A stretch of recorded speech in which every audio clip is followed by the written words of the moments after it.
fabulous landmark concert of We Sing at Constitution Hall honoring Marian Anderson. She's been recognized among the 30 key influences in the arts, movers and shakers by Musical America. Twice, Washingtonian magazine named Jenny as one of the most powerful women in Washington.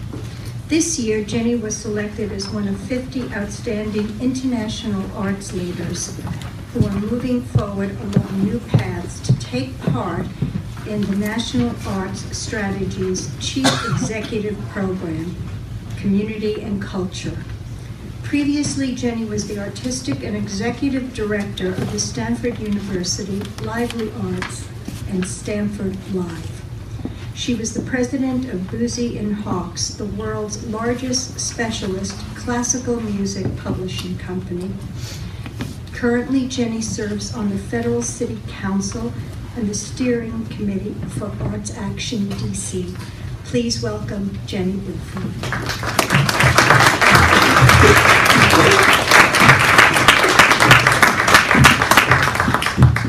Good morning, almost afternoon. Welcome. I'd like to invite my panelists to join me on stage, Chris and Alex and Marie.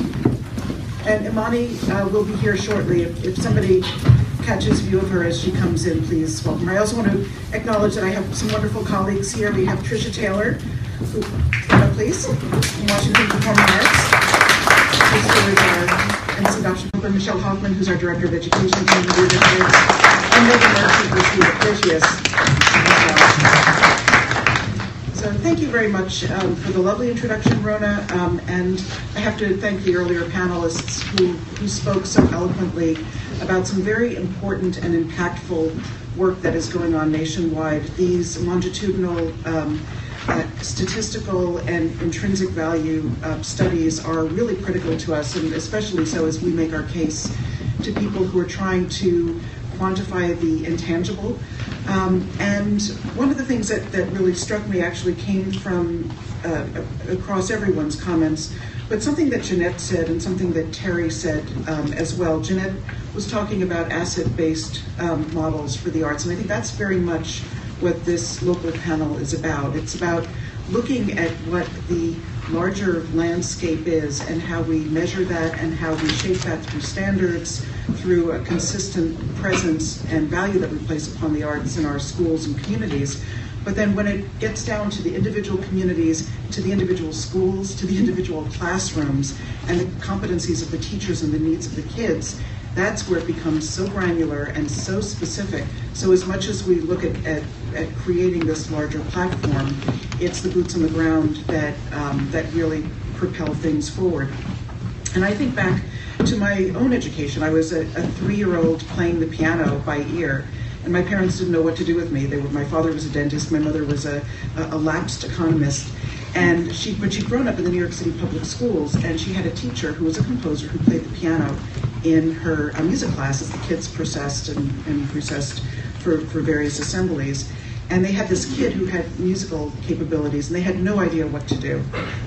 I grew up on Long Island in a community that was very well resourced, where we had a music theory teacher, a music history teacher, and bands and orchestras and ensembles and so on, alongside a great athletics program.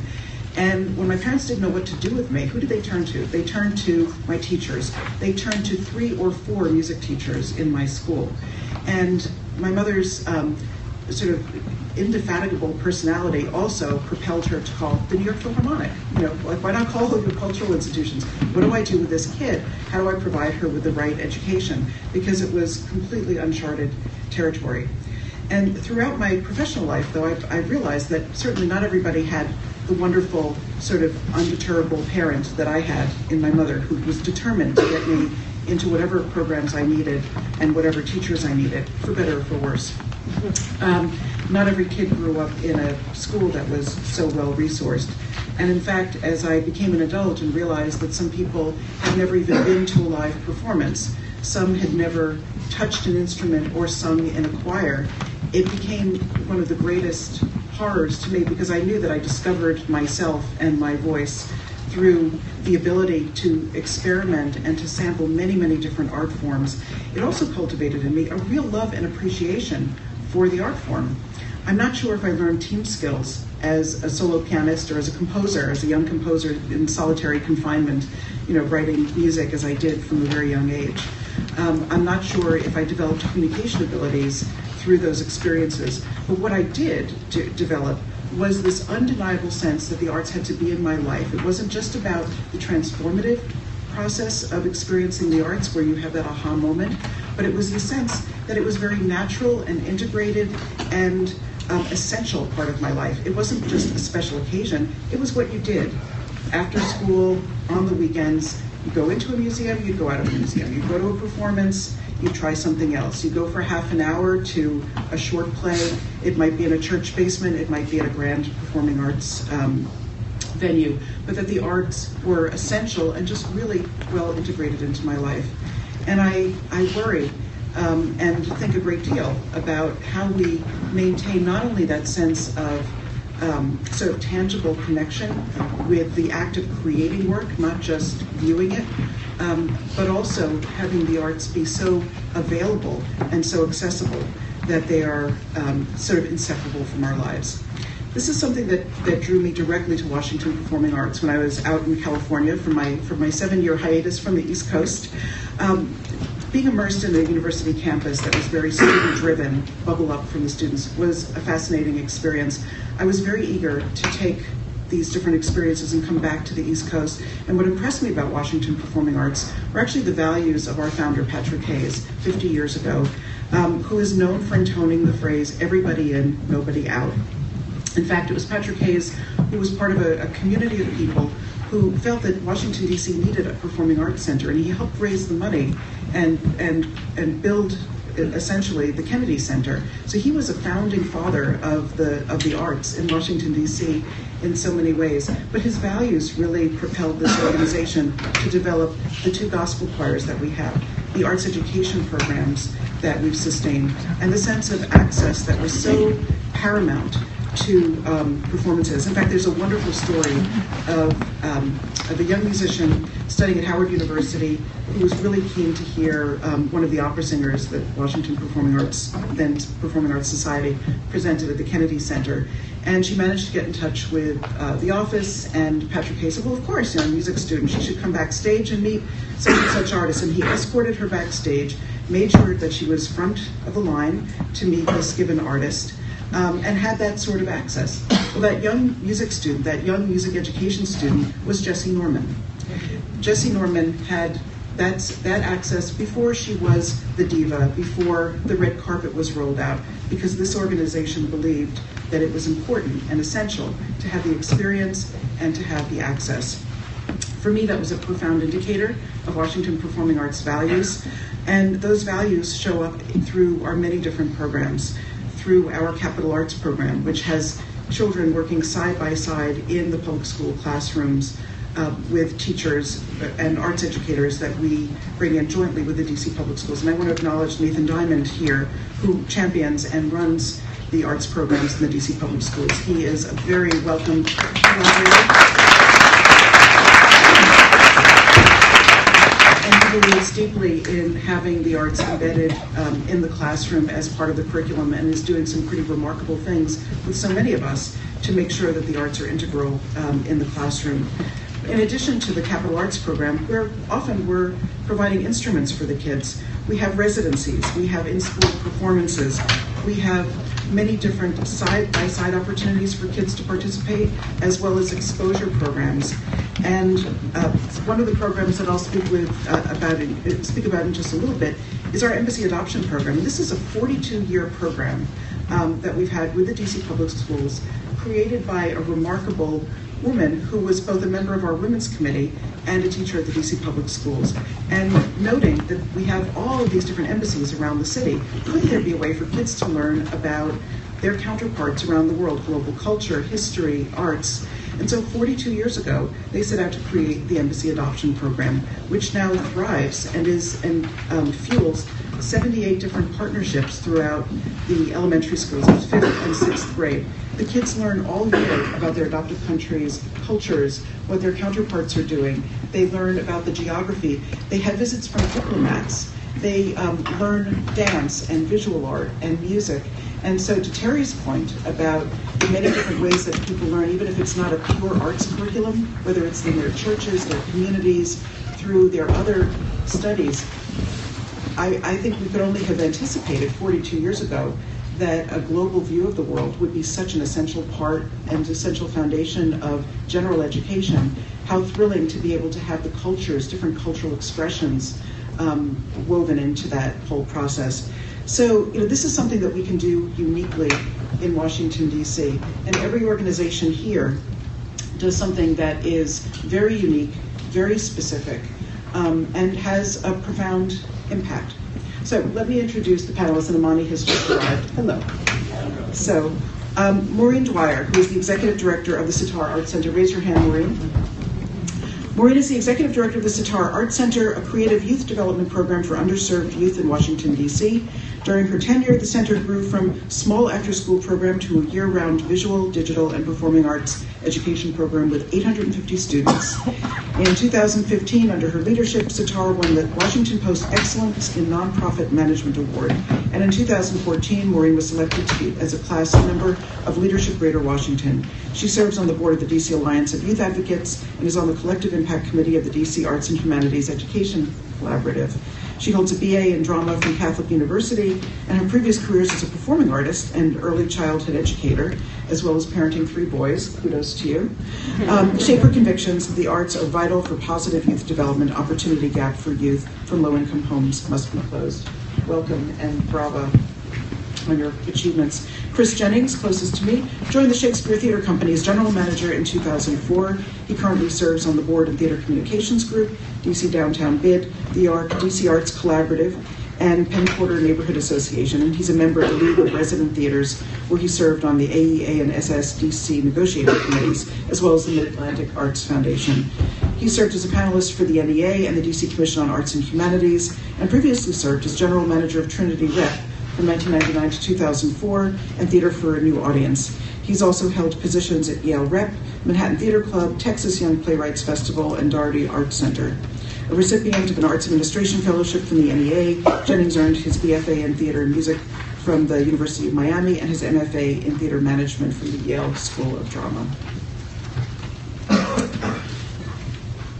Alex Nowakowski is the Executive Director of City Dance. And I should add, in full disclosure, every single one of these people is a representative of an institution that is a partner of Washington Performing Arts. And this is a wonderful coincidence, and we actually have many partners in the room. I see Sarah from Levine Music and a number of other colleagues. This is one of the great strengths of this community. As much as we are really specific about what we're doing with our individual organizations, this community thrives in such an unusual way through the partnerships, and that is a really unusual thing. For those of us who've lived in other parts of the country, there's often a hoarding of resource and a hoarding of donors and a hoarding of programs. And here, the strength is so much based upon the collaboration. So, I'm very privileged to be the most recent entrant to a legacy of great partnerships. So Alex has been involved with City Dance since its founding in 1999 and was appointed executive director 11 years ago. She began as a dancer in their professional company and served as an advisor until formally joining the organization's administrative staff as business director in 2002. She spent 10 years as a technology and online product development professional, serving as an operations manager at UUNet WorldCom, and then vice president of online services at marketresearch.com. She brings an extensive business background to her leadership role with expertise in finance, software and web development, marketing, and management. Her breadth of skills, combined with an intimate knowledge of dance, guides her work with the City Dance board and staff, and ensures that the organization's artistic, educational, and programmatic goals are supported by a viable strategic and operational plan. She spearheaded a remarkable transformation of City Dance, growing the organization's budget from $150,000 in 2002 to over $3 million today. And under her leadership, City Dance has developed a strong and solvent infrastructure and ambitiously established 3 thriving, award-winning programmatic arms, including one of the region's most prestigious centers for pre-professional dance training, located at the Music Center at Strathmore and Bethesda. During her tenure, they won DC Mayor's Arts Awards for Outstanding Emerging Artist, Innovation in the Arts, Excellent in an Artistic Discipline, and Outstanding Achievement in Arts Education.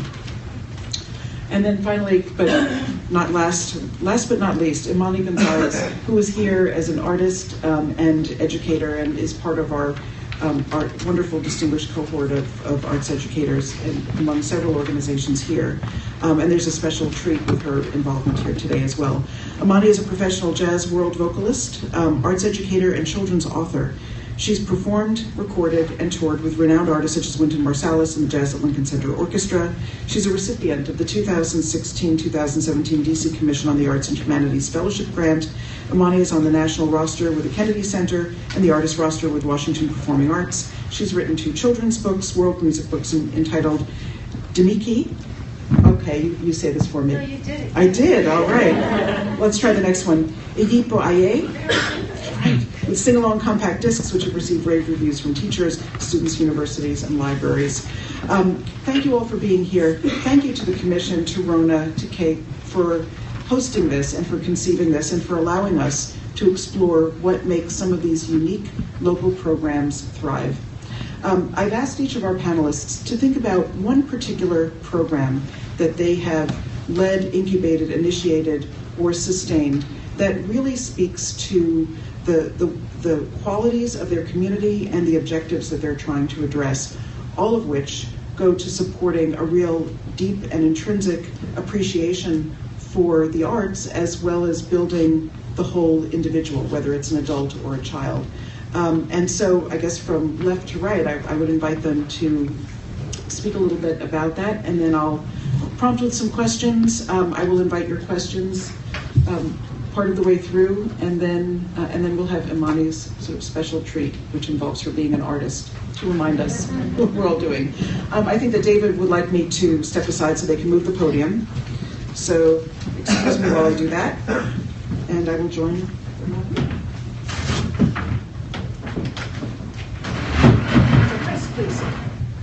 Good morning, everyone. The program I'm going to speak about is called District Shakespeare.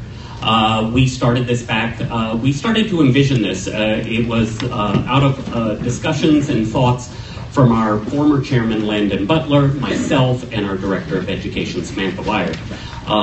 This is an arts access program in which the goal was to reach an entire grade.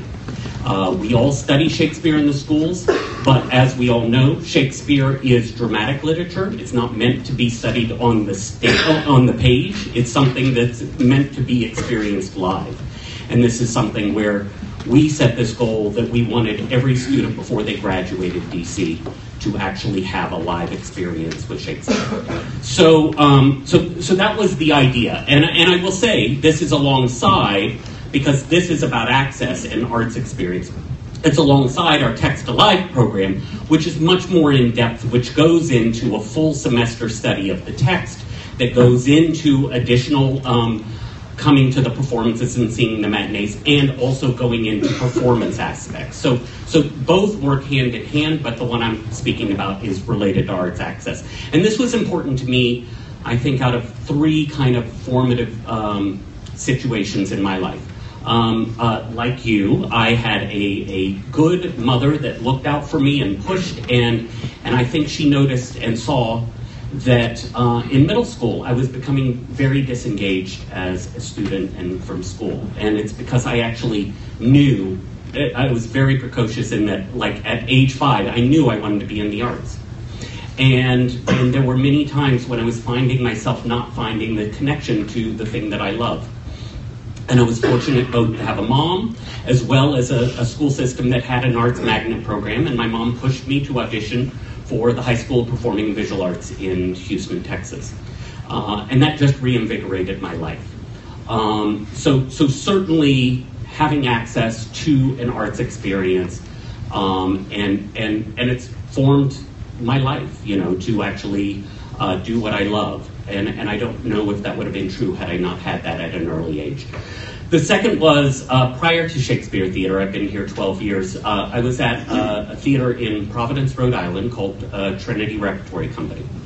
Rhode Island is a very small state, but one of the great things about it was that the founding artistic director believed, it was a very blue-collar community. And he was finding that he was doing the work and that the audiences weren't fully engaged, and he was finding that through the student matinees, if he engaged the students, he engaged everybody, and that what translated in the student matinees translated to the main stage. And it became a core value of that company to include everybody in the state to experience work at that theater.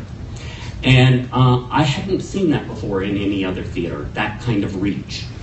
And when I moved to that community, I remember going to buy furniture and somebody, said, "Oh, you're new to town, where are you working?" And I mentioned Trinity Rep. I'd never in my life had such wide recognition of the place that I worked at an arts organization. And that was because everybody in that state had gone through the doors of that theater and been a part of that theater.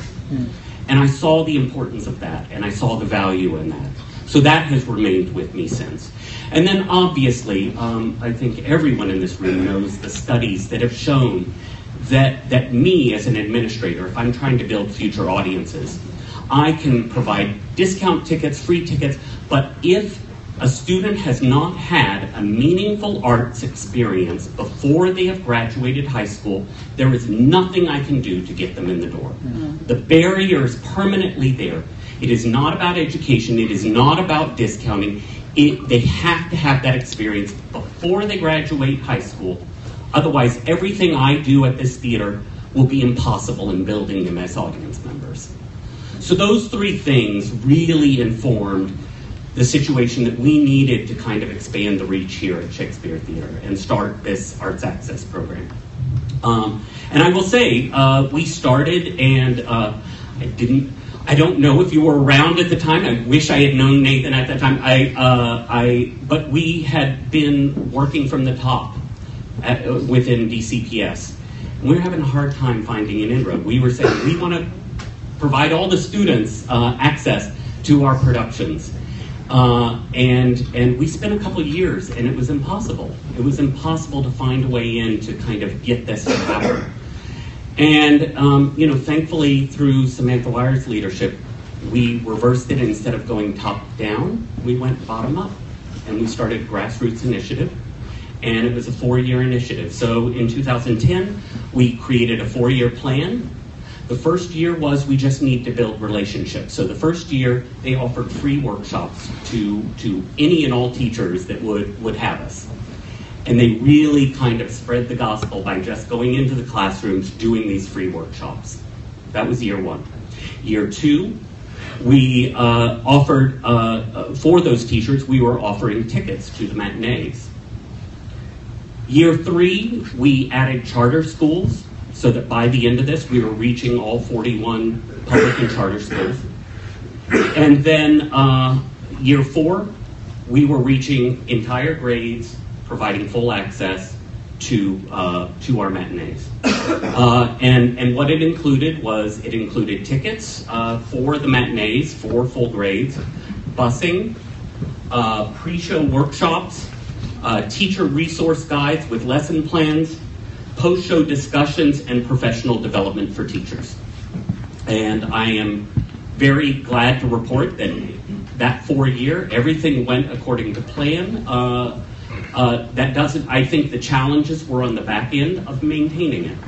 And we've had great retention rates, but I think everybody knows, whether it's schedules, continuing to relationship build, and teacher turnover, that we're just having to rebuild those relationships year after year after year.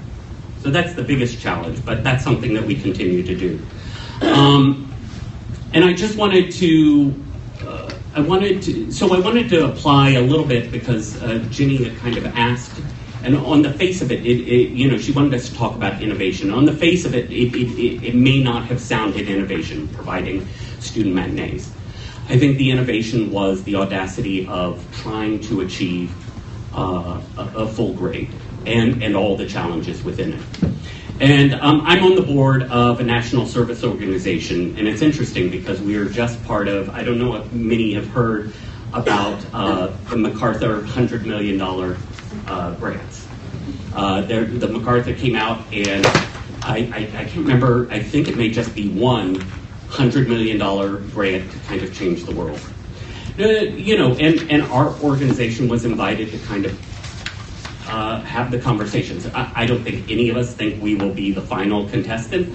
What it was great about doing was if you stop and all of a sudden go, if I had $100 million, what would I do?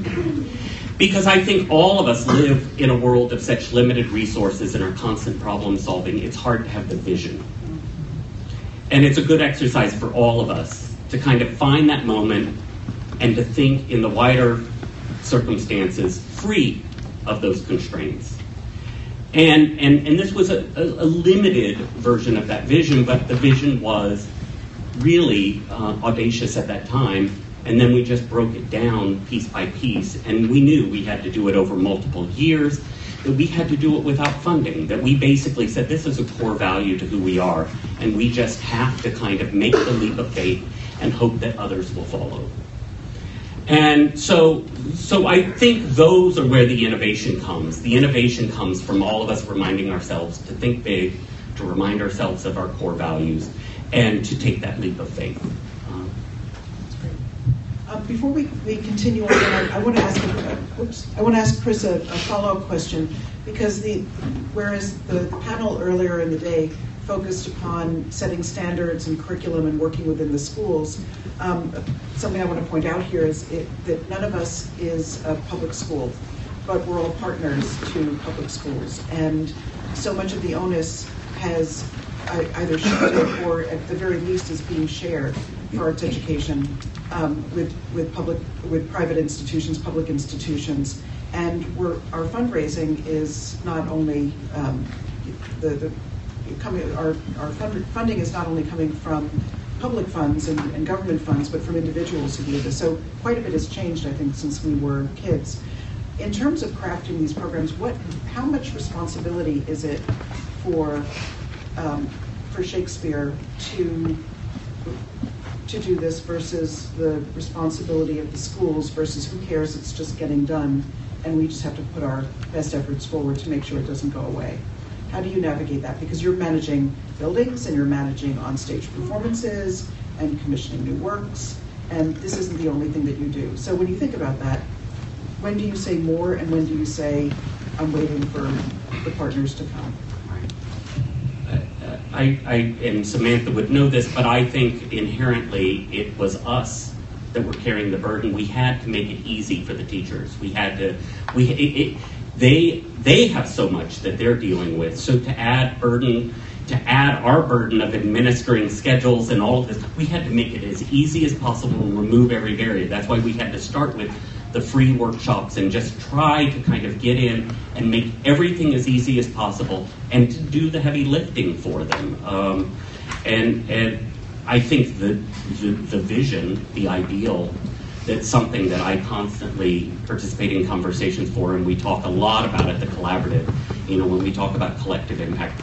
The dream is that it's not an arts community telling the school districts what they need, and it is not the districts that have their own vision with limited resources of the arts, that there's a way that those values can be shared and that we find a shared vision that allows both to succeed so that we understand what they need, not just coming with what we think they need, and for them to understand what we have to offer and to be fully integrating that, and for them to be able to dream and know that we're coming with, the arts community is coming with a huge amount of resources.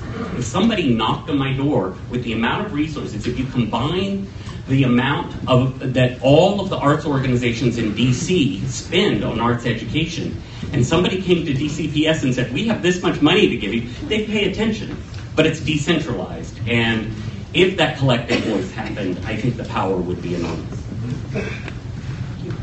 Maureen, would you introduce Sitar and the work that you do and give us a few examples of things that you're especially proud of, among many, many things?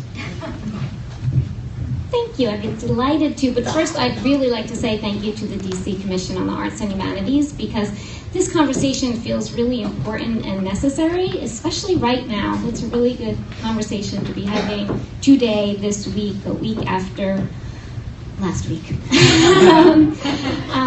And I don't know about you all, I'm sure many of us and most of us in this room are funded by the Commission, but I really feel this sense of a reinvigoration behind the Commission's approach to arts education.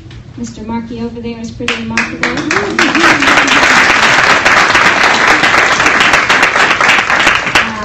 So I just feel lucky to be a part of it right now, and I thank you, and I thank Rona for her leadership on this panel and for including Sitar. And Jenny for a really compelling question.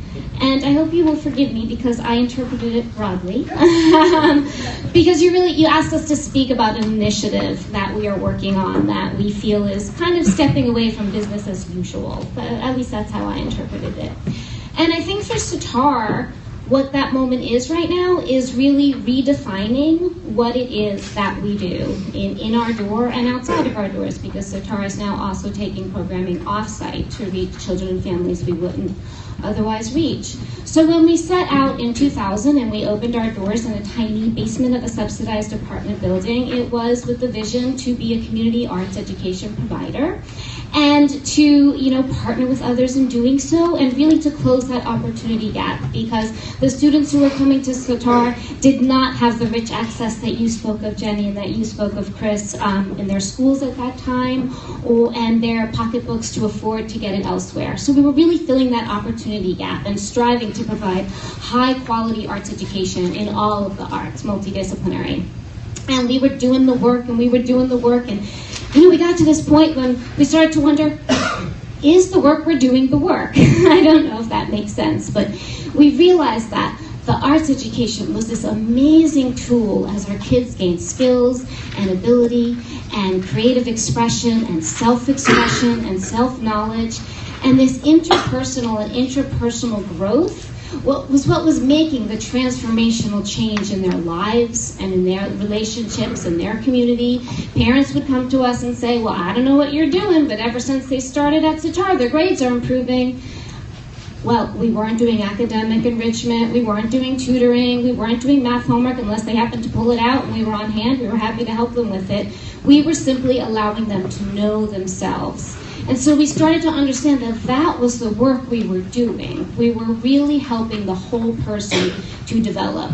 And what do you call that? Or how do you approach that? And we began to, with that approach and with that knowledge, began to define and kind of inform all of our developmental choices as we grew into a new and much larger space with the ability to partner with many more organizations to offer digital arts on top of our visual and performing arts opportunities.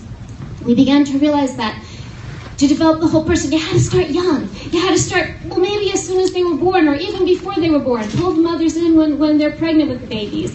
And so we grew an early childhood education program. Then we realized, want to develop the whole person, we've got to keep them in our doors. So we have to offer a continuum and allow them to grow all the way. So we started to bridge and make sure that we had steps for every single grade level. And our Arts After School really grew to include every single grade and make sure that all of the kids could have access. And then our babies started to grow up, and what they were telling us was they need jobs. They need work. And not only do they need work, they need to know how to work. So we introduced a workforce development program, and our kids began to work at Sitar as camp assistants, as teaching assistants, as mural artists commissioned to do beautiful murals. There's my colleague Loretta Thompson who drives that whole process. I just have to give her a shout out. They worked on our summer musical as actors and performers and the technical support behind the musical. So we began to understand that everything we do always has the essence of arts education. We've never separated from arts education, but there was more to it. There was a personal transformation that occurred. And gosh, arts education was the most ideal. I hate to use the word vehicle, but I don't have another word right now, so I'm going to use it. Car, motor, whatever. So we've been challenging ourselves to do that. We've been challenging ourselves to evolve our understanding. And what we're calling it now, as I think many in this room are, is creative youth development. Because youth development really zeroes on our beliefs. We talk about an asset base for a community. We have an asset base for every individual child. We believe that what a child needs is to have their unique gifts drawn from them, not their deficits remediated. So we're starting with the premise that each and every one of our kids is gifted. What they need is opportunity to achieve it. We also believe that they're learning artistic skills, and those discrete skills are actually helping them to develop their life skills, to really become who they are, and that will inform anything they do in the future. Most of our kids won't be professional artists. Many will, actually, which is really exciting. We have a lot of kids going on to pursue all sorts of art forms. But we want them all to integrate art into their lives forever. And the reason we feel so strongly that we need to define it is that I feel, and many of you may agree, I know Bridget does because we were discussing it earlier, that as a sector, we have a barrier, and that is a severe undervaluing of the work we do. And that undervaluing plays into policy. That undervaluing plays into the educational system's decisions. That undervaluing plays into our parents' decisions as to what they should choose to put their resources into and their children's time into. And especially that undervaluing translates into, say it with me, funding. So we have to translate our value to the funders. They have limited resources. They have to go where the most short-term and long-term impact is, and they have to go with what they know and believe will work. So how do we help them to do that? Well, what Zatar is trying to do is demonstrate it for them. And we'd like to do it in concert with all of you, so if you're interested, please give me a call. We're starting with the framework of evaluation. We've developed a framework, and we did a lot of research. I heard the Boston model mentioned earlier, which is an excellent one. Mosaic Theater in Detroit had a phenomenal wealth. We researched and researched. Then we began to dive into the 21st century learning and work skills, and that's where we realized, yes, this is what we're doing. These are the skills our kids are gaining through creative youth development. So we chose 4. We chose critical and creative thinking, collaboration, initiative, and goal setting, which we kind of tie into one, and communication. And we've had a lot of success in measuring them. I would be delighted to share our tools, and I would be delighted to have your input of how to strengthen them. Because if as a field we can measure together, I think we will demonstrate stronger. I've watched our youth development peers in academics and workforce development like Higher Achievement and Urban Alliance be able to scale and grow largely because they can present those metrics. Well, guess what? We can too. And we should be able to scale because our work does have even more of a transformational impact, in my humble opinion. I think our work is especially important right now, creative youth development, because our kids are struggling with a change in our nation. Zatar has many, many immigrant families, and our kids are asking us if their parents are going to be deported, and I don't know what to tell them. But what I can help them do is have a deep sense of community and a deep sense of belonging, and the tools to understand their importance in the world, to express themselves, to create themselves, and just negotiate what's happening to them, whatever it is. So I'll leave you with that. I invite you to join this conversation with me. I think we're much stronger together, and I will use that phrase. Yeah, that's all I got.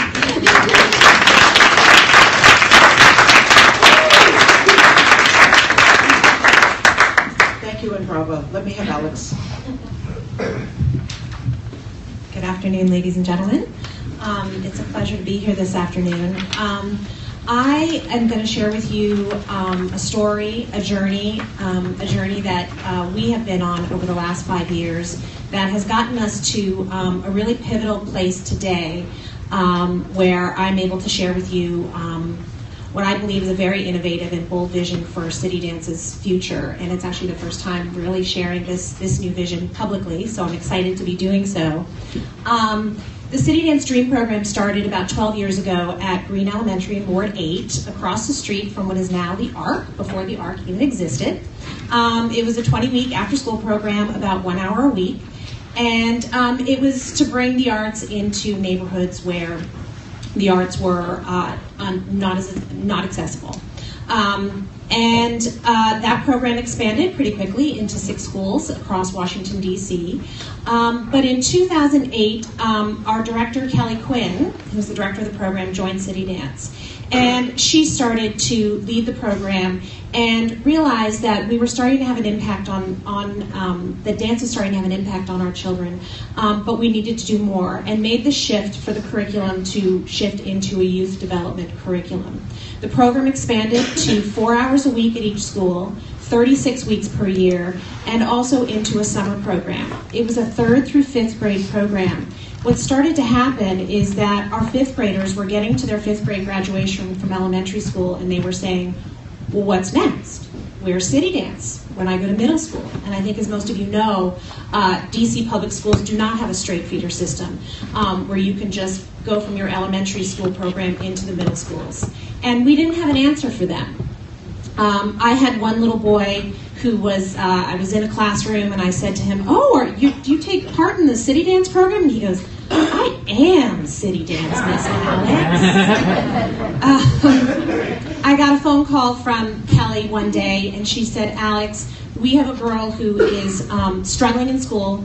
Her principal doesn't know what to do. Her parents don't know what to do. And they came to us because in the dance class, she's a leader and she's thriving. And dance is what is keeping her coming to school every day. But her grades are falling and she's in real trouble. And I think we need to help. And I said, oh my gosh, Kelly, we're in a recession right now and there's no new funding for new programs. But we started hearing more and more of this from our students. And it's because the work was being done. The art was bringing out the needs in the children. The students were starting to ask us for more. And what was happening was the youth development, which is not just a buzzword, was doing its work.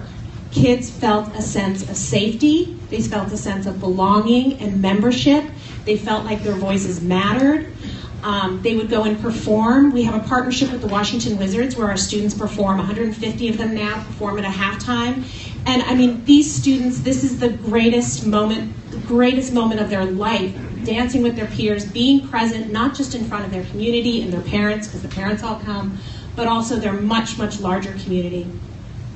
So we launched all sorts of things, a leadership council, a mentoring program, a program by which our elementary school graduates could go back to their school and they could be teacher assistants, etc. We kind of started trying everything. And then we stepped back and we said, we really need to think about this strategically. We need to do a little bit of a strategic plan. Because so much of what we had been doing is reacting to the needs of our parents and our students, but we knew that we needed to do more. So we started to think about, what do we really want to do? Do we want the DREAM program to be in every school in Washington? And what we realized is that we really, in order for us to really, really achieve the youth development outcomes that we stated, we needed to be with our students grades 3 through grades 12. The other thing that we realized, and we talked about a lot when we went through the strategic plan, was that we had a thriving tuition-based pre-professional school and conservatory serving students mostly, not all, but mostly in some of our wealthier suburbs. And we realized that there was, in our own institution, incredibly unequal access to resources and to dance. We have world-class facilities, faculty, and curriculum at our site at Strathmore, which is now expanded to a second site 2 miles north. And our students in our DREAM program were dancing in hallways and cafeterias. That wasn't okay. So with those two truths, that the youth development was doing the work and our kids needed us longer, and we knew that the work was being done in the dance studio. The dance studio is where the students were feeling a sense of, a healthy sense of themselves. They were able to see a positive future outlook for themselves. They were understanding that they were part of a larger social environment. With that, we said, okay, well, 3rd through 12th grade, here it is. This is what we want to do. And we went looking for best practices because we thought, oh my gosh, this is a really, really big thing to bite off and chew. And we went looking for best practices. We came across an organization in California called the Wooden Floor. And the Wooden Floor, in a nutshell, has been using dance as a pathway for youth from low-income communities to graduate from high school and pursue their full potential. We don't say achieve their full potential, because as we know, we're all still working on that. That's a journey that we're all still going on, but pursue their full potential. We reached out to the Wooden Floor, and fortuitously, they had just finished their own strategic plan, and they had decided that they wanted to disseminate their model nationally, and we're trying to figure out how to do that. They had just codified their curriculum, and they were starting to reach out and look for potential national partners. So we had several calls with their CEO. Kelly and I flew out there. They put us through a very rigorous process. They wanted to make sure we were sustainable, we were the real deal. We shared, most importantly, common core values for how you approach working with children and using the arts to achieve outcomes with students. And long story short, we are their very first national model. Their CEO was just out here, along with their Director of Student Development, where the CEO presented to our board their model, their theory of change. And slowly but surely, over the next 3 years, we will be implementing their curriculum of integrating, starting in 3rd grade, integrating academic services, college readiness, college preparation starts in 6th grade, and also family support services. As well as bringing our intensive dance training curriculum from our school and conservatory out in Montgomery County to our students. The final piece of this, of course, is the real dance training. In order to bring our curriculum, is we need to have facilities that match those of our tuition-based programs. And so we are opening up a new site on U Street.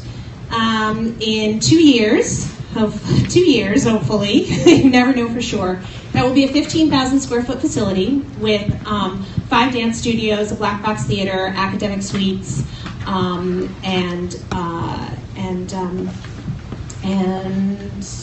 places for our students to thrive. So they will be able, and the curriculum will enable our students to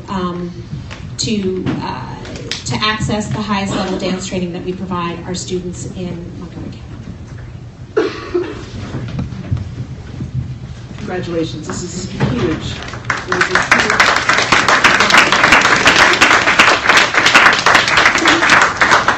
It's very, very inspiring. And actually, I would like to ask the first 3 people on the panel, before we move to Imani, to say a little bit about the teachers and the arts educators who are going into the classroom and exactly how that works, because I think it's a little bit different for each organization, the people who teach at Sitar, the people who work with Shakespeare on their programs, and also the teaching artists who are with City Dance, just so that we have a broader sense of it, in addition to who their counterparts are at the schools, whether they're discipline-specific arts teachers or classroom teachers. Could you just say a few words before we pass the mic down to Imani? We have a pool of teaching artists. These are working theater artists that are also education-based and trained, but these are primarily teaching. These are artists that are teaching in the classroom. We have a hybrid model. Our core program, Arts After School, our largest program, really evolved from a unique volunteer faculty model. So across each week, we have 100 artists in the community who we train in teaching and classroom management, and who share their art form with our kids because they want to. And they are not paid in the traditional way, but they are paid in another way, and they're more committed than if we pay them tens of thousands of dollars. Their retention rate is an average of 4 years, and we have many who've been with us for 10 or more. Then we have paid teachers for our early childhood arts, because it's such a specialized field, so we also do a lot of professional development to train early childhood arts educators. That's an area we're growing. And we have, for our camp model, they're there from 8:30 to 6, so they are not volunteers. We have a paid teaching artist faculty for camp. our teaching faculty all go through a very rigorous youth development training, and I want to give just a shout out to the Trust, because the Trust was actually a very important institution for us in terms of making that shift to a youth development model. Kelly and her team have actually developed a matrix, rubric, I don't know what we're going to call it, for hiring faculty and hiring staff that they set against the core values of the organization. It's really, really hard work that the teachers are doing, that all of our teachers are doing in the classroom, and they need to be trained not just in their art form, but also in the youth development approach. And so that is a very, very important piece of what we do, and we spend a lot of time talking about it. So one thing that I would, in asking you this, I want to underscore that we talk about the creative economy and how the arts thrive in DC, and there are people who are working as practicing artists who are also teaching. Many of you are here running arts institutions, small, medium, large, and all of this thrives because of the interconnectedness. We have Washington Performing Arts, a very similar pathway for people to work with the public schools, with our different embassy partnerships, with classroom teachers, as well as with discipline-specific teachers. And I think we all recognize that it isn't just a question of putting a musician or an actor unprepared in front of a group of students that we, heaven forbid, but that there is actually a discipline and series of trainings that are required for that to be effective and as powerful as we're hoping. And it's really important when many of our boards will say, well, you have visiting artists, why don't they just go visit a classroom? And some artists are really capable and gifted and experienced, able to do that, and others should not be in front of children. But importantly, if the teacher doesn't know what, if the artist educator doesn't know what the classroom challenges are or the classroom opportunities are, then that partnership can't be effective. So whether they're a volunteer or a practicing artist or someone who is specifically an arts educator, that interface is essential for these partnerships to thrive. So, yes, and then Pastor Mike. I just wanted to add a piece of Sitar's model that I didn't mention, and I really need to because so many of our valued partners are right here in this room. Some of our highest quality programs are offered by our partnering arts organization. So we partner with DC Jazz Festival, which provides our kids with this amazing foundation of improvisational instrumentation, and Young Playwrights Theater, which brings our kids into writing and performing and really discovering themselves in a whole new way. Washington Performing Arts brings us performances. I don't know if Washington Ballet is here, but they provide our ballet program, and I just think you really hit the nose on the head with the partnering in DC is something I feel we should be deeply proud of, because we're all looking out for the kids and doing that however we can. Good morning. Is it morning or afternoon? Good afternoon. I first of all want to say I'm very humbled to be here, because as I look out in the audience, I am a teaching artist who works with a lot of art organizations, and they're all out here in the audience, and it thrills my heart. I started out many, many years ago with Imagination Stage, working with David Morgie, and now he's Director of Education at the DC Commission of the Arts. And then with Jeanette McCoon at the Kennedy Center as a teaching artist. And then with Inner City, Inner Child with Ingrid Zimmerman, and then with WPA with Michelle Hoffman. It is just such a pleasure to be here as a teaching artist. And I'd like to say I've been a professional vocalist for 30 years, a teaching artist for 23, married to a musician, and my twin daughters are artists. They ended their dance training at City Dance. Yes. I know. I know you had me speak out in front of all those people one time. Yeah. So that's my life, and I've made education a very big part of my life. In that, as Jenny said, just because you're an artist does not mean you're a teaching artist. That does not work at all. You go in there and you do your art, but a teaching artist is very different. You have to go in with content, with strategies. You have to go in with work that is focused on all students. You have to have a learning process that is designed to reach every learning style that's in the classroom. And that's not easy.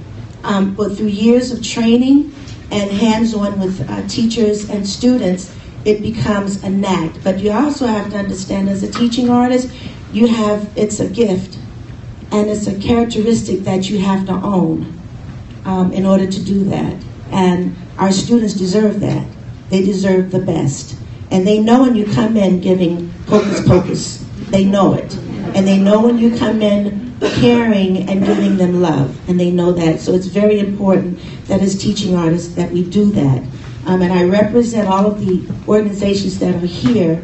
And I'm very happy to do that because it's my life. It's my journey. I think that being a teaching artist is an art in itself.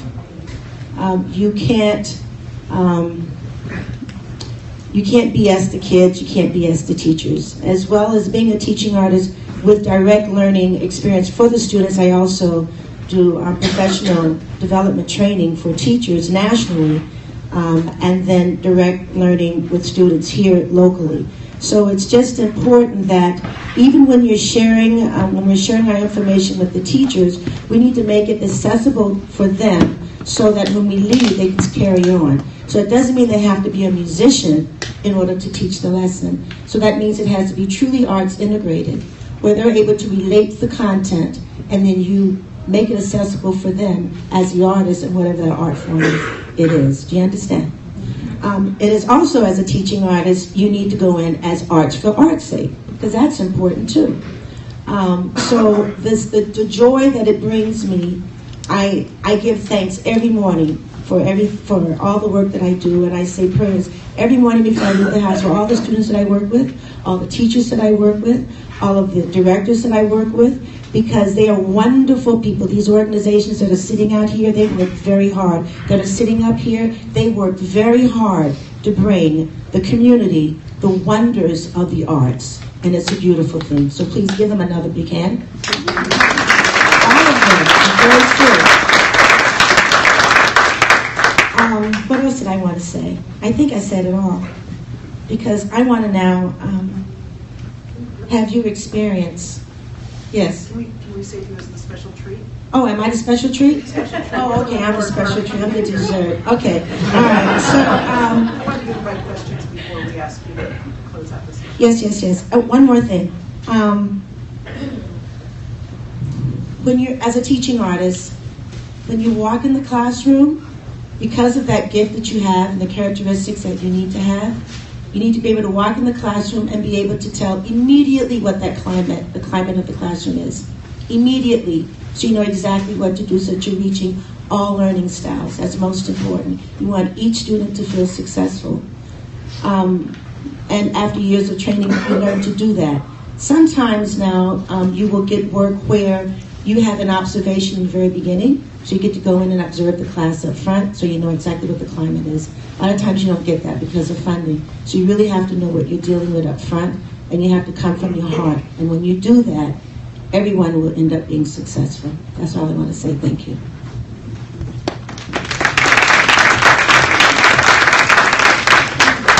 I do want to add that Imani was one of the first teaching artists I met when I came to Washington, and was really held up as a model of someone who was both a great performer and a really inspiring teacher. And I saw her in the classroom and on Millennium Stage and in very intimate settings, and spoke to her early on. And I think many of us would agree that we create the conditions for teachers like Imani, artists like Imani, to be successful. And that by giving them the chance to do their work well, that's how we best serve the student, those individual connections, the students chasing after you at those various performances. I remember it's pretty amazing, and the recognition and the respect and just the hugs, the sense of appreciation that shows up in many different ways is remarkable. So, questions for a wonderful panel? Oh, please. Hi. I'm Sunny Sumter with DC Jazz Festival. I'm excited that my education coordinator and teaching artist and singer extraordinaire Rochelle Rice is here listening to all of this because she's gaining so much information. Wonderful to hear you. Maureen, I'm so excited to hear that you have developed a tool for evaluating, and as one of the participating partners with you, I look forward to being a part of that. The question for the panel is, you know, the Act for Every Child Succeeding passed in 2015. I'm one of the organizations that works with after school. So I'm wondering if there is a model, in addition to what you said, Maureen, but if there are other tools that we can tap into to be able to assess what we do, because I think that's our biggest challenge.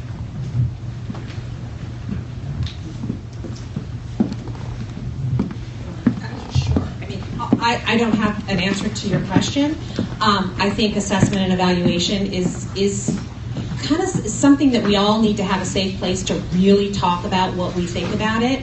I think what was said by the earlier panelists, that really it should be about what are your outcomes, what are you trying to achieve, and how do you observe your students achieving those outcomes, versus, I mean, I think we've probably all spent lots of dollars and lots of time trying to put a top-down evaluation model onto our programs, and we struggle, and quite honestly, we do it for the funders. You know, it's supposed to inform change, it's supposed to inform program development, et cetera, and it does do that at times, but it's probably more the process of doing it that informs than the actual outcomes. At least that's been our experience. So can I just ask one question, what you just said, and maybe it's someone in the room that can answer that. We had this wonderful national landscape period earlier, so now we're talking local. Is there anybody in the room that's actually thinking about that, or is there a committee that's going to sign to right now? Since we've had this passing of the law in 2015, is there a group right now currently working on an evaluation tool? Sure. I can speak out too. So again, Lissa from the DC Arts and Humanities Education Collaborative. Through the Emerging Collaborative Tech work that we're initiating over the next 18 months, we'll be looking at shared measurement evaluation. We've already been having some preliminary conversations with folks at the State Board of Education as they're looking at how ESSA and arts education part curriculum does get integrated into schools. And one thing that we've actually started with our members, and we invite all of you to participate in the next conversation, we've been working with DCPS or the Endowment and looking at how we can all roll out shared curriculum. So there's curricular alignment in all of the work that we do. And a lot of that will stem from that national conference.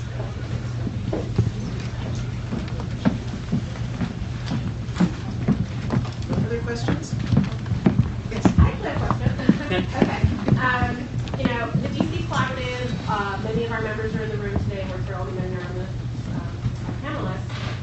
We all share one unified goal, providing equitable access to arts and humanities for every student. And as you know, the Commission, along with Office of Planning, thanks to advocates through Arts Action DC, have actually been working on a culture plan, and many of you have participated in some community conversation along with me. And we hope that this plan will indeed become part of the mayor's comprehensive plan. So could each of you share one education outcome that you would like to see for our youngest residents?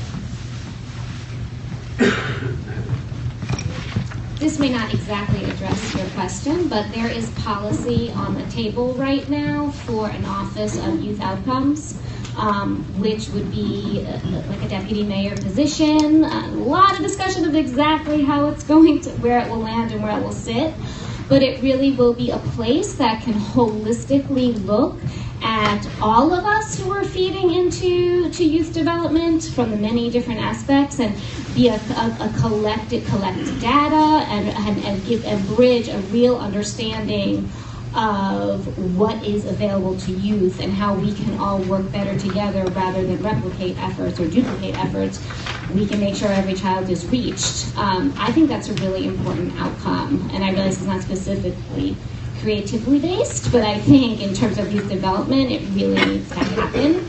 It would also be likely where at least influencing decisions over where the funding that has previously gone to the trust will go. that might look a lot of different. That's a conversation for another day. But if you want to call me, I'm obsessed with talking about it. I kind of said mine during mine, but I'm going to repeat it because I think there needs to be a structure in place that creates alignment between the arts community and the school district. That's one. And the goal of that is to better manage the assets that we have and the distribution of those to make sure that we're providing as much and as full access and equity as possible. So that, to me, would be the greatest outcome for our students in this city. For us, with the model that we're adopting, it's to increase the use the arts to increase the high school graduation rate in Washington, D.C.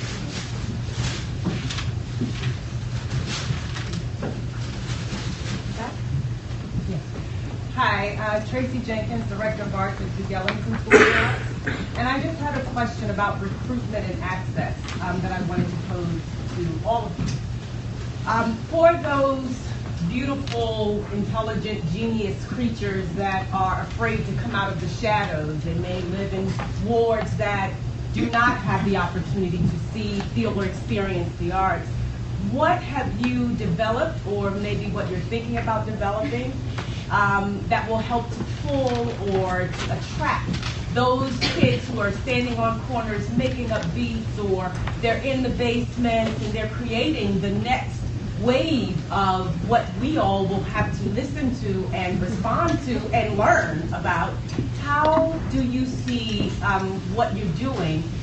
What approach would you take to get to those particular kids and helping them to further unleash their genius? I can answer that. Right now, we're in just 6 elementary schools in Washington, D.C., 1 in every ward except for 3, which would mean there's actually 2 wards we're not in.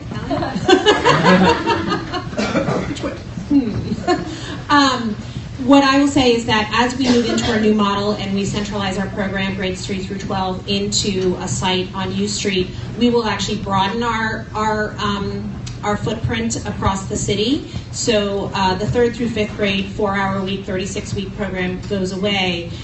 Instead, our partner, from the Wooden Floor, they do what's called dance-free weeks, and they go into hundreds of schools in their school district, and they do a week residency in those schools as a way to identify students that might be interested in the arts. It's get the word out about the program.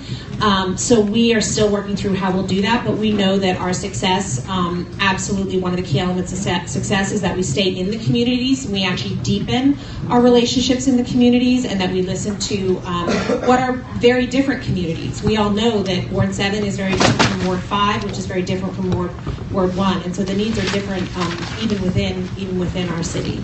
I will say now the Wooden Floor has a waiting list of hundreds and hundreds of students, so they actually are also expanding locally in the next couple of years. As I presented, our program is for every single school in the district, so that every student, that is about experiencing the art. I think the level, and I think Samantha and I are in a time of still limited resources and an uncertain future. We had a program a little over a year ago that we were quite proud of and that we want to get back, because it goes to the part of, now that I've experienced the art and I want to kind of participate. We had a program, Young Company, where we basically, within that school district, were finding teachers that were advocating for those students that wanted to go to the next step. And we were taking from the teachers the students that they wanted, and we had a fully paid access program that was intensive weekly training for people that wanted to be trained in theater without economic barriers, and advocated by teachers that really knew the students, that had the passion, that had the talent, and created that Young Company. And it is our intense hope that we can find a path to having that and take the leap of faith like we did with District Shakespeare. I'd ask Michelle to tell me how many elementary schools were in between our different programs. It's in all 8 wards. Which one's better? 50-some. 50-some, yeah. I don't know this year. I don't know where we are right now. But within that range, in all the different boards, kids also have a chance to sort of reveal their talents directed by teachers. Sorry to put you on the spot. Through our summer camps, we have 5 summer camps: gospel, dance, through Stepping with Step Africa, vocal camp, strings, and jazz. And so for kids who don't necessarily only find us throughout the public schools during the school year, there are teachers who might pull one out and say, you know what, you should really participate in this camp, and they get a little bit deeper into their studies. And then we have, through our Children of the Gospel, we have 2 gospel choirs that have been around for 25 years. The Children of the Gospel draw from a much wider region, and these are very often kids who are not in any of our school programs. I think to Terry's point, they're very deeply active in performing arts, but they don't show up in that way. They show up through another cultural connection and are very often sent to us by a teacher who feels that the kid will really benefit from the collective work and the discipline and the focus, and they have an inherent talent that should be cultivated. And there are a number of very famous R&B and opera singers, performers, who came through this program and were caught at a very vulnerable time in their lives and channeled their energy through our gospel choir into what turned out to be a wonderful career in the arts. So. I just want to say I punted for a minute because I needed to think, because I think that is the question.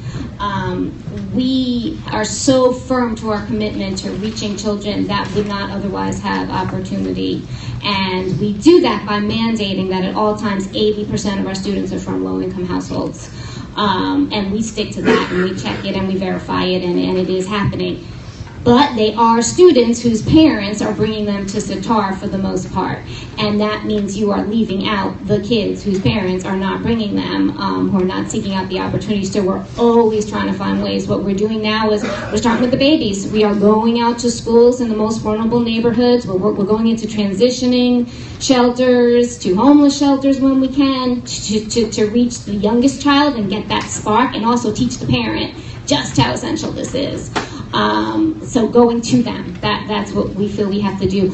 We don't like to just drop in for an arts education program. We only want to go where we can create meaningful community. So we're working at Tacoma Middle School right now, where we can be with the kids 4 days a week, each afternoon, same teachers, build those relationships, because it's the relationship that creates the resiliency to say, I can do this even though it may not be what's expected of a person with a background like mine. So it's really putting up those models, but I think it's something we struggle with. When we started out, Adams Morgan neighborhood was very different than it is now. We are grappling with socioeconomic change in this city. We've rearticulated our vision to make DC inclusive, to do whatever we can in the doors of Sitar and without the doors of Sitar to ensure that DC remains a socioeconomically inclusive city, because we're really concerned that there's not enough intention behind it. So I guess I'm saying I'm open. We send kids to Duke Ellington. We like to think of ourselves as a mini feeder. But if you all have better ways for us to reach the kids we wouldn't reach, please call me. We're gonna have a circulator. Talk about that. As a teaching artist, we're sent out to many schools, many. And in doing that, we get to hear the voices. We get to see the kid who's sitting at the desk tapping his pencil, and we're going, oh, he's a drummer. And so then you bring out the drum and we start making rhythms. And so this engages them. And then at that point, you start seeing that there's talent, whether they're shy or not. And then you start suggesting, as a teaching artist, other ways for them to continue their learning process. And that is through camps. And with WPA, their camp is, they give scholarships. So they don't have to have money. You understand? They just need the commitment. And so as a teaching artist, because we're funneled through so many different schools, dealing with so many different backgrounds and varying learning styles of students, that is a one way that we handle in pulling it out, engaging them, and then extending more information to them to expand their experience. Tony, on that note, would you lead us? Oh, so now it's time. Okay.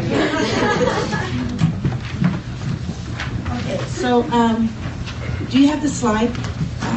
It's in the packet. Oh, it's in it's in your packet. It's a personal copy. All right. So this song is a Cherokee morning song. We're in the afternoon now. We're pretending it's morning. Okay, we're pretending it's morning. Imagination, it's morning. And this song literally means I am of great spirit. And I do world music, and there's so many songs that I could have chosen, but I always come back to this because our students and our teachers, because our teachers are dumped on so much, they're literally abused. They need to remember that they are of great spirit. And our students need to know that they are of great spirit. That's what they are. And they need to come to know that so that they can flourish and grow and become the beautiful lotus flowers that they came here to be. So this particular song is entitled Wende Yaho. Don't know how I'm going to sing it and hold the mic and play the drum, but I think, can you do that, Alex? I'm okay. Maybe I go up to the podium, yeah? Yeah. Okay. All right.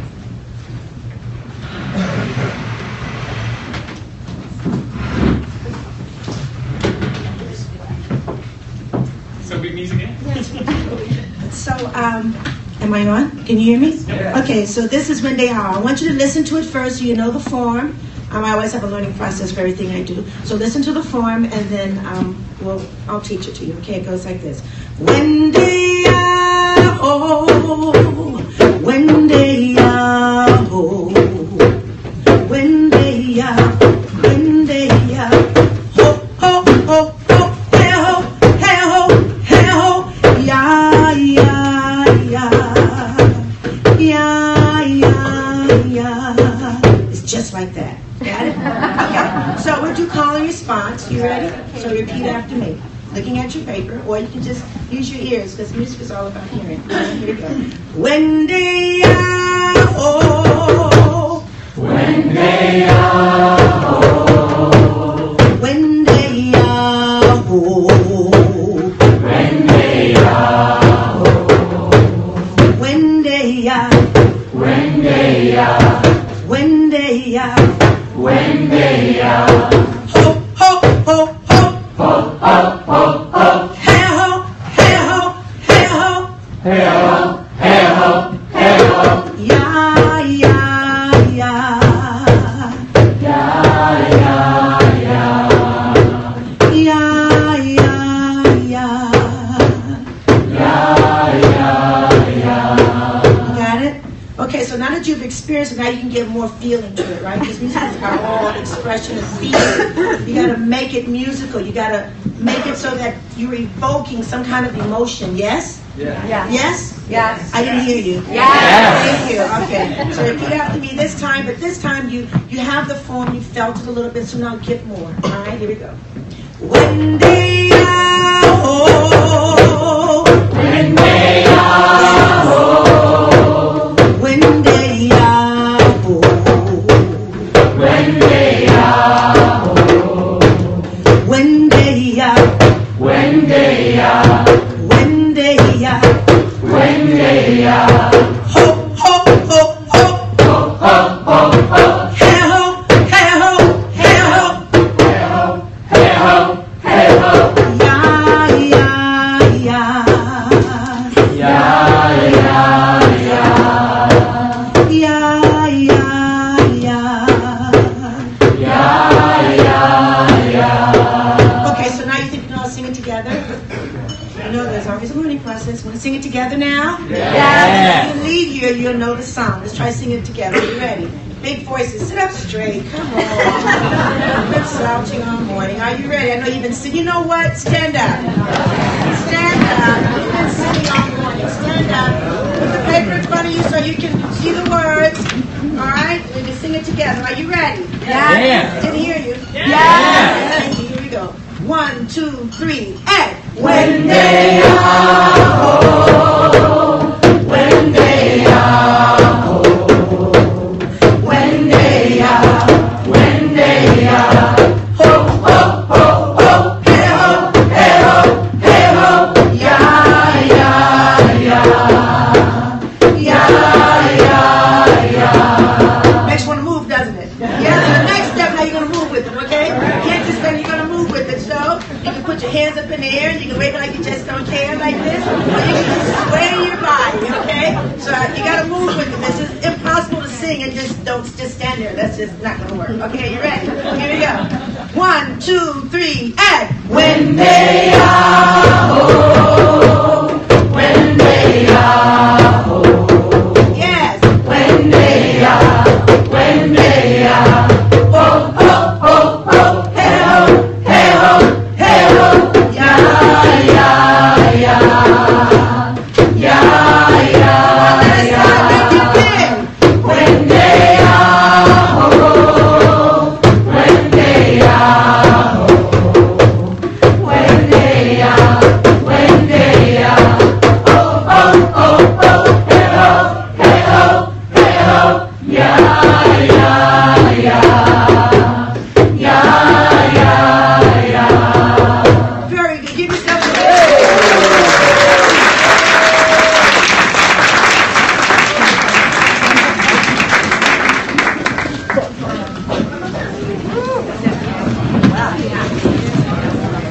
Very special thanks to my panel. You are brilliant, you are inspirations, you are great partners, and you're great leaders in this community. Thank you for this beautiful experience. Imani, for sharing this with us, sharing yourself with us. Thank you, Maureen. Thank you, Alex. Thank you, Chris. Thank you, Rona, David, Kay, the commission. Rona, would you please close out the morning? Thank you.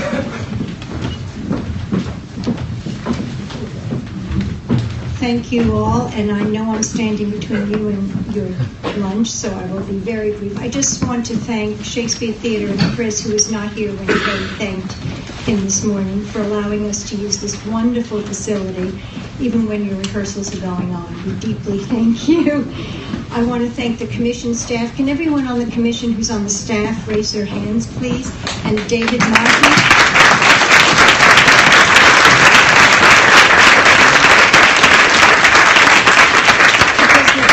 You wouldn't have lunch, chairs to sit in, or anything else.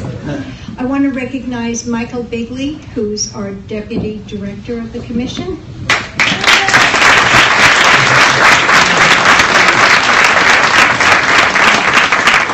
And one of our other commissioners who just came in recently, Mariah Rooney. Is she here? Back there.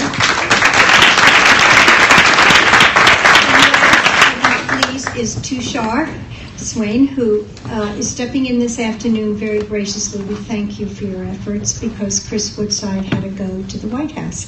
So thank you.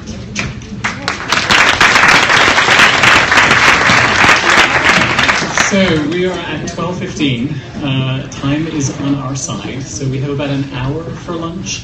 We're going to take about 20 minutes to have a bio break, grab a sandwich, and then come back for our lunchtime inspiration, which is I'm very excited about, and people should be too.